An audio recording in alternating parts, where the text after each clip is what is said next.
Friends, 2023 is over. We have stepped into a new year, and I am so excited for all the things incoming in 2024, including the reading. I honestly wish I would know by now and I could flash forward a bit and just see into the future to see what my favorite books of 2024 are going to be, because I genuinely feel like this year of reading is going to be the best yet. Not necessarily in terms of how many books I'm going to be reading, but in terms of the quality of the books. I feel like I'm going to read some amazing books in 2024 as a follow-up to 2023, but today's topic of conversation are the best books of 2023, my friends. So welcome to today's video and welcome to the channel, or welcome if you're new, if you've never been here before. Today we are going to talk about the top 10 books that I read in 2023. Honestly, it was hard to make this list because last year I really prioritized quality over quantity and reading when I felt like it and going with the flow and picking up whatever it is I was feeling, and I ended up rating most of my books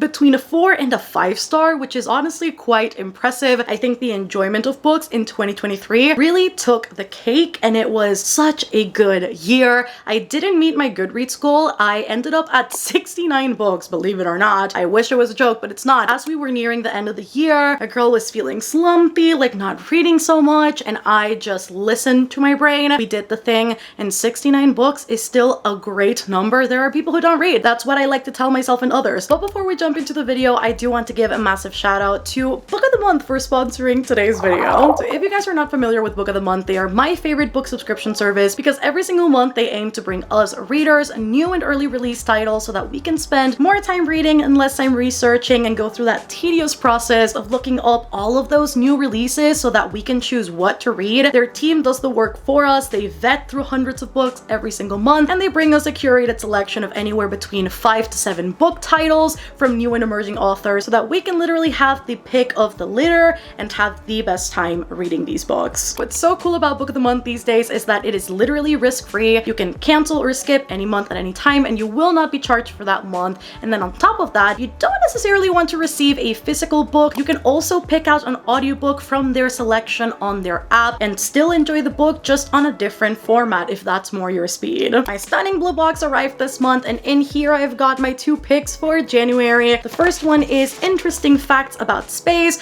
which is a tale for every single person who has ever thought that they were absolutely terrible, and then The Fury, which is said to be a tale of murder, and I think both of these books sound incredibly interesting. They may not be similar, but I certainly chose both of them. So I'm just saying, if you'd like to check out Book of the Month, you can do so at the link at the top of the description and use code RESET to get your very first book for $5, which for new hardcover fiction, you are not going to find anywhere else. So thank you so much to Book of the Month for sponsoring today's video, and let's get right into the best books of 2023. Our first favorite of 2023, The Ballad of Songbirds and Snakes by Suzanne Collins. We follow Coriolanus Snow as he becomes a mentor in the 10th Hunger Games. So as the book starts, we are pretty early on in Panem Hunger Games history, and we get to see his very close involvement with the games as he goes about this journey with his tribute, Lucy Greybeard, and he influences the entire system, the entire dynamic of the games as a student, and you get to see how different really the games used to be versus what they are at the original trilogy, which I thought was super fascinating, and I loved reading about such a complex character. He isn't just evil for the sake of being evil. There are so many things that make up his character. There are so many personality traits that are so deeply hidden that if you were to have a conversation with Coriolanus Snow, you would not notice the manipulation, you would not notice the lies, you would not notice that emotional masking, you would not notice any of those really wicked thoughts that cross his brain as he is interacting with other people, because he's very calculative.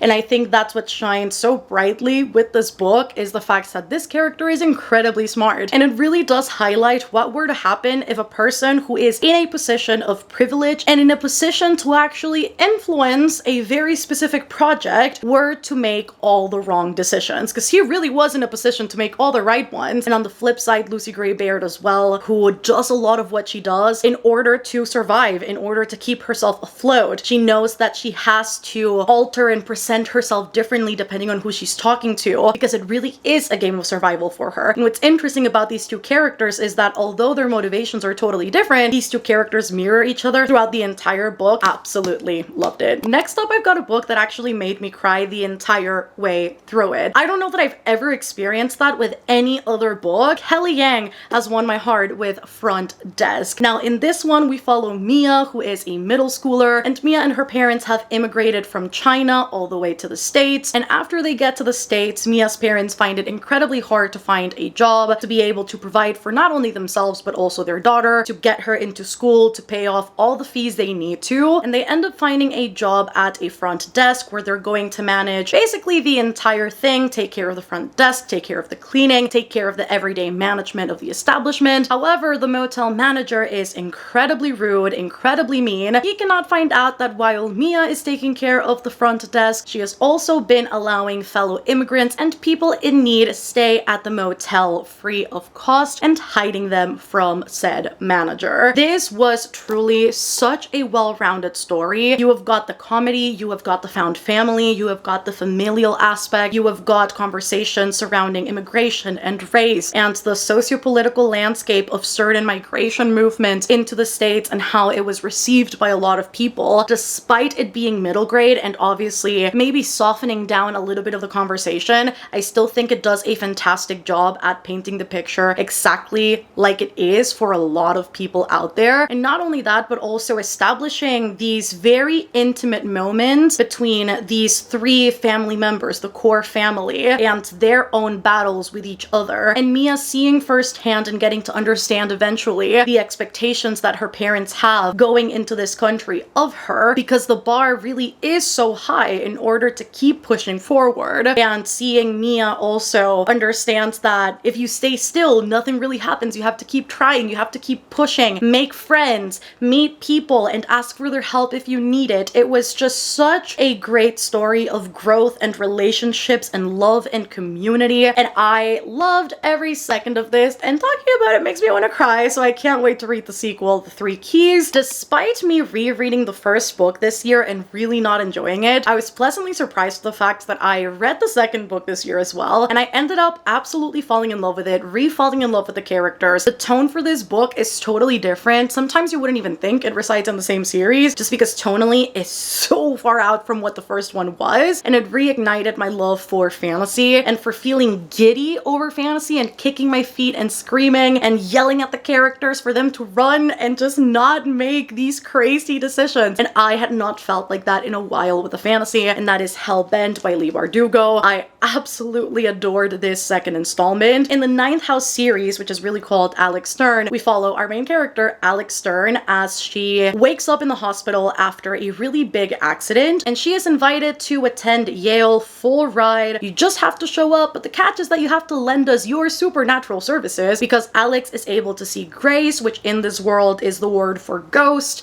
She is able to interact with spirits from the other side, and that is something that comes in very handy for Yale's secret societies. And at the start of the book, there is already not only a murder mystery, but there is also a disappearance that Alex needs to solve with the help of other people, but still pretty much on her own. And the first book is quite heavy in tone. It explores a lot of themes that may or may not have been needed in order to get the story to where it gets to at the end. And this one, thankfully, is so very different. We see an Alex who, as opposed to the first book, which she's very sad and angry and resentful, and she doesn't want to make friends. She is very much constantly protecting herself from everything and anything that could potentially hurt her. In the second book, she is so much more open to friendships and relationships and really fostering those things, because she knows now that she really cannot do any of these things completely by herself. She is open to going on these different adventures, however dangerous they may be, because she knows that she cannot live without her found family. And that found family aspect in the second book was just incredible. It was intriguing, it was action-packed, we made our way to hell, we made our way back from hell. The first one feels very dark academia, or it tries to be that. This one feels very fantasy, which I think I definitely appreciated, because I was missing a lot of those core fantasy quest adventure elements that I so very love about books like these, and Leigh Bardugo definitely delivered with this one. You'll see in a second that this list is so very all over the place. I tend to read from a variety of different genres. I don't like to cage myself myself into a single thing. Clearly, I like certain genres more than others, but the next one I'm gonna talk about may be the oddball decision. It may throw you guys off. I do have Wuthering Heights by Emily Bronte in here. I had so much fun with this book. I listened to the audiobook, the Audible original, and when I tell you guys, I was losing my mind. I was laughing, I was angry, I was flabbergasted. I don't know that I've ever seen two crazier individuals try and be together and haunt each other past life and death. It was truly one of the most complex and fascinating books I have ever read, and I think I'm discovering more and more just how into gothic tales I am. Having that ambiance, that setting feel completely alive, but still have that very blatant supernatural aspect so that you know that while these things do feel alive, there is something other happening in the story that is directly affecting the characters that comes from the beyond. I just absolutely love that in all of the romantic tones. It is a classic, so I feel like it needs no introduction, but just in case, we follow the story of Heathcliff and Catherine, who met when they were young kids. Heathcliff ends up becoming somewhat of an adoptive son for Catherine's father, and so these two people grow up together despite having very different qualities of life, especially after the passing of Catherine's dad. Because of a lot of discrimination surrounding Heathcliff, it is said very explicitly in the book that Heathcliff is not white, and so we follow them as they grow up together, eventually take their own different paths, and then keep showing up in each other's lives in their own respective right. And then surrounding them, we have many other supporting characters that also have huge impact into the story. I really enjoyed to read about these two characters who had such complex personalities because of their background. Heathcliff ends up being a very abusive, very reclused person, as someone who grew up very much bullied, mistreated, discriminated, and put and set aside by the people in his life as if he wasn't enough. And then on the other side, we have got Catherine, who grew up to be very entitled, feeling like she was, we have the saying in Spanish, la última Coca-Cola del desierto. It feels like she's the last Coke on earth because she really feels like she's all that, and she feels like everybody should bow down to her and follow her every rule, command, comment because of who she is. And it is because of all the events that lead them to be these kinds of people that they keep going back to each other, I personally think, because they're yearning to feel the way they did when they were kids, which were probably a lot of simpler times, even despite all of the still crazy things surrounding their dynamic. And honestly, it was a very fascinating read. The audiobook would definitely recommend. Red Rising by Piers Brown is another one that made it to my list this year. I always almost say Pierce Brosnan whenever I want to talk about this book. Don't ask me why. It's just the way that my brain is made. This one is set in Mars as civilization has conquered the entire solar system and moved past Earth. And so we follow our main character, Darrow, who is a red, which is the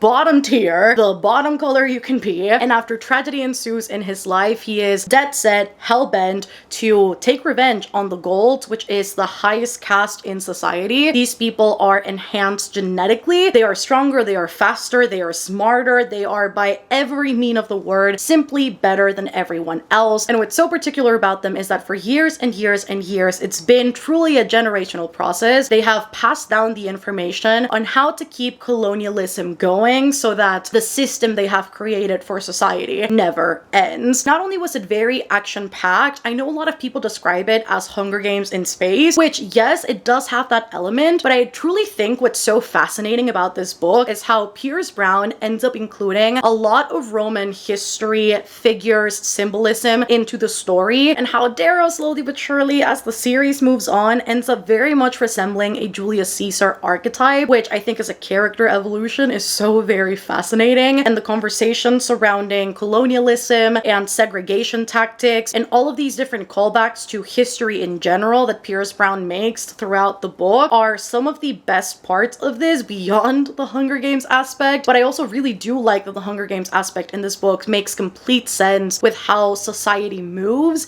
and how this truly is a way to indoctrinate the next generation into whatever belief system the Golds have. I really enjoyed this. I really enjoyed seeing Darrow struggle between wanting to stay genuine with who he is and where he comes from, but then empathizing with the people that he has met now that do not belong to his color caste system. The action scene's fantastic. The side characters, Severo, Mustang, absolutely love them. And so I just had a great time with this book. Bit of a slow middle, but everything else about the book was just absolutely fascinating. We should not be surprised that My Roommate is a Vampire made it onto the list. Ever since I read this book, I could not stop raving about it because this was probably one of the most fun reads I had in 2023. It was just such a boost of serotonin. It was so cozy, and it's one of those books that you don't have to worry about a bad outcome, about stressing. It was such a feel-good book, and we need that every once in a while. And in this one, we follow Cassie, who is a struggling artist, and she is facing eviction at the start of the book because for the life of her, she cannot make ends meet. And so she ends up finding this Craigslist ad for a roommate. It's a roommate notice.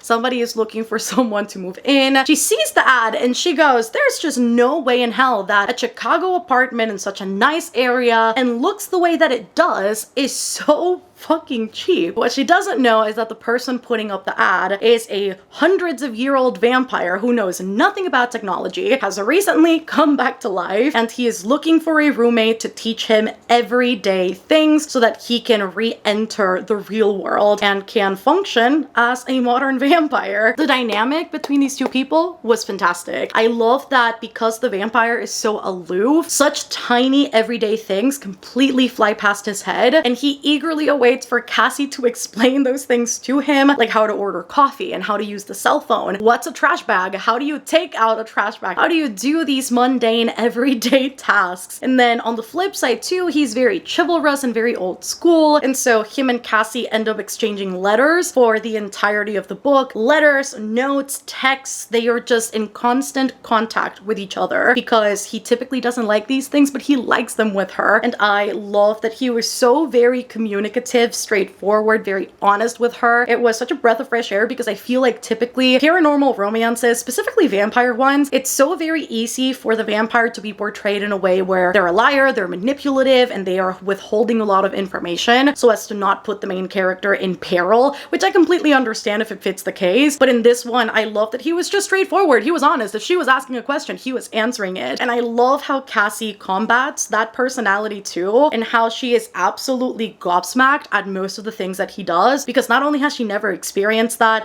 in relationships with the men in her life, the vampire really stole my heart, and it was so very good. Another book that had to make my list because honestly, I don't know that I've ever seen romance portrayed in a book in such a heartfelt, genuine, realistic way like 7 Days in June. I absolutely adored this one. We follow Ava, who is an erotica writer, and then on the flip side, we have got Shane Hall, who is also a writer. He writes more speculative fiction, literary fiction, and when they were teenagers and madly in love, mind you, because they do know each other, they spent a really crazy week together where literally everything went down. From meeting each other to falling in love to seeing the best and worst out of each other and each other's lives. They have never seen each other again after that really tumultuous week, and 15 years in the future, they re-meet at a book convention, and they cannot seem to escape each other now. And what's so beautiful about their story is that despite not seeing each other for 15 years, both of them have been present in each other's stories. So respectively, each of their books is a somewhat ode and dedication and a letter of love to the other person. And it's so good. You do get alternating not only POVs, but you also get alternating timelines. So you do get to see that initial week where they met, fell in love, and everything went down in, and exactly why they have not talked to each other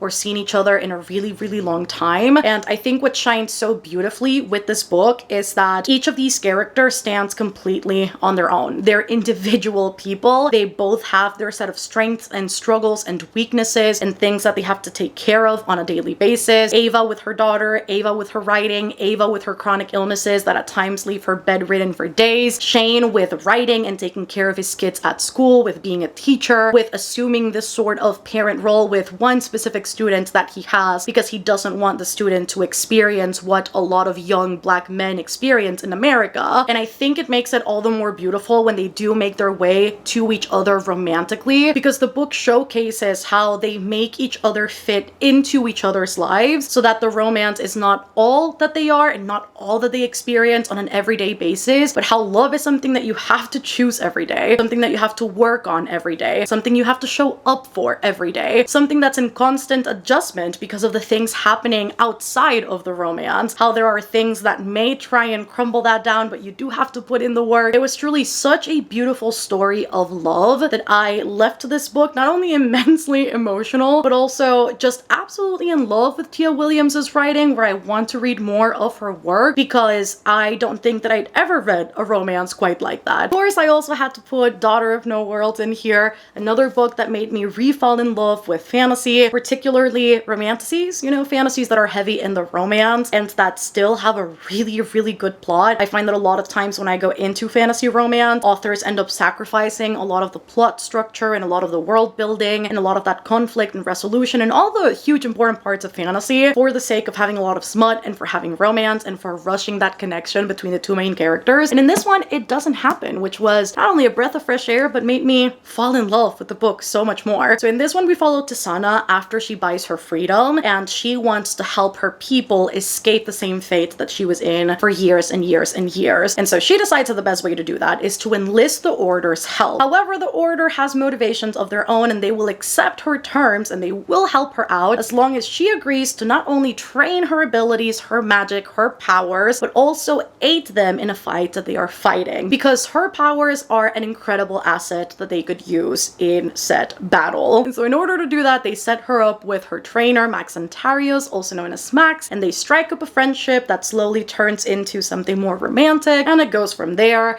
And once more, I love that this book doesn't sacrifice the plot or the world building. We truly see the character train, go through it. We see the character speak to different political figures and really discover the way that the world machinates, because she has lived under a bubble her entire life because of her situation, and she really does not know the motivations of the Order or who they truly are. And so seeing her learn all of that as the book goes on was very nice. Seeing her strengthen her connection with Max, from him only being a trainer to then becoming friends to then becoming romantic partners, was really satisfying because the progression makes sense. It's not just that they see each other and they want to bone each other out and they already want to go at it like monkeys. It's very much not like that. They're actually very hesitant to cross that line into romantic stuff, but then when they do get there, it's so very gratifying and it feels well earned. The powers that the main character has as well really remind me of Wanda Maximoff, Dark Phoenix, and I love the fact that she becomes this really dangerous thing towards the end, which I was very much not expecting. I didn't know which route this was going to take, and it just gets better and better and better and better. A memoir made it onto my list, and that is Will Smith's book, Will. I listened to this audiobook. I took my time with it. It actually took me, I think, maybe like 2 weeks to get this finished. I can't remember how long it took me, but I listened to it on one-time speed. He narrates it himself, and it is the story of his life, just plain and simple. His memoir that tells the tale from when he was a young kid living with an abusive, substance-abusing dad, to then him becoming a dad himself, and then going into stardom, going into conversations surrounding his marriage and his kids and his trajectory. And there are so many pockets of wisdom in this book, truly. I think there were a lot of passages in this one that truly inspired a lot of my mindset this year to take care of myself, take care of the relationships that I have in my life, both with friends and with family, and to make sure that those are truly always a priority, because it's so easy to prioritize work and other things that are so ephemeral sometimes and not paying attention to the things that really do matter. And I think that's one of the biggest takeaways from this book, is seeing from example how that has kind of worked out for him, and he's very honest and candid with all of those conversations. He also obviously makes a fantastic narrator. Like, we know he's a very entertaining guy, even had music in it. But if you are able to get your hands on it, I would say that is the way to consume the book, because I don't know that you're going to get the full experience if you just read it physically. And then if you ask me, Mel, what is the best book you read in 2023? I would struggle a bit, I think, with answering it at first. Then if I had to answer, I think I would fall on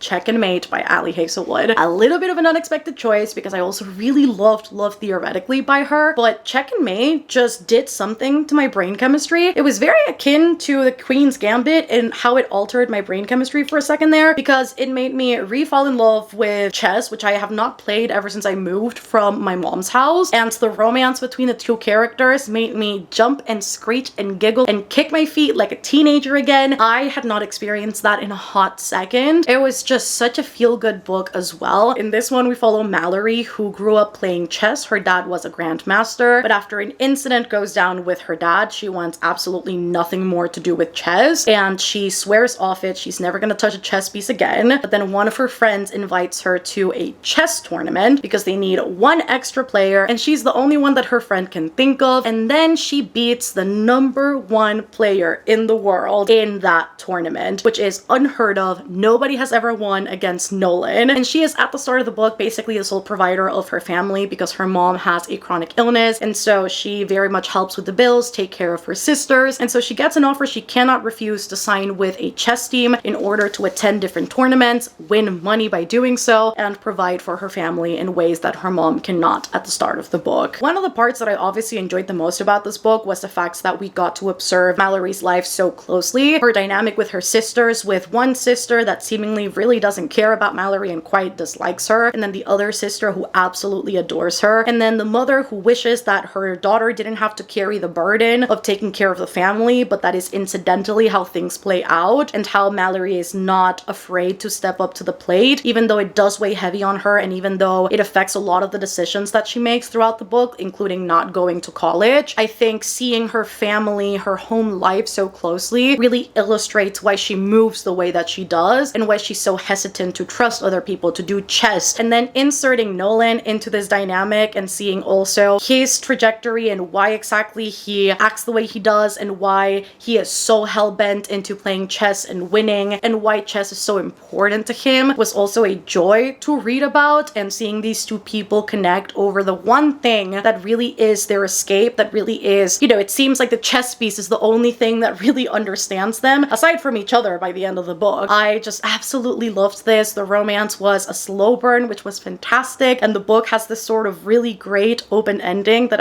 oh my god, it was just the best thing ever. And I love that we get to see the training firsthand for the tournaments. I love that we get to see the tournaments very on page, and so it promises chess, it delivers chess, and it's just out of this world. So if you were to ask me the best book of the year for me personally, I think I would say Check and Mate. And so there you go, friends. Those are the top 10 books that I read in 2023. There were other options that I was looking at, but I just ended up going for these because the feeling I got while reading these books, again, I screeched, I screamed, I kicked my feet, I giggled, I just went through every single emotion possible while reading all of these, that how could I not include them when they evoked such reactions from me. So I hope that you enjoyed this video. If you did, give it a massive thumbs up down below, and let a girl know down in the comments what your best books of 2023 were. What were your ultimate favorites? What did you end up really adoring last year and that you would recommend to absolutely everyone? Let a girl know all of that down in the comments. And if you reach the end of the video, let's leave a phone emoji, whichever one you want. I don't know why a phone emoji, but let's just do that one if you reach the very end of the video. Don't forget to subscribe down below for more bookish content like this. And if you'd like to support the channel further, I do have a Patreon linked down below in case you'd like a ton of live shows, a Discord server, a book club, and just a bunch of other perks that I'm sure you won't want to miss out on. It helps keep the channel afloat and keep things running smoothly. Alongside that, you can find the links to all of my other socials, including my podcast Talk and Talk, which is available at Apple Podcasts and Spotify. I love you guys so much. Happy New Year once more, and I will see you guys on the next one. Goodbye!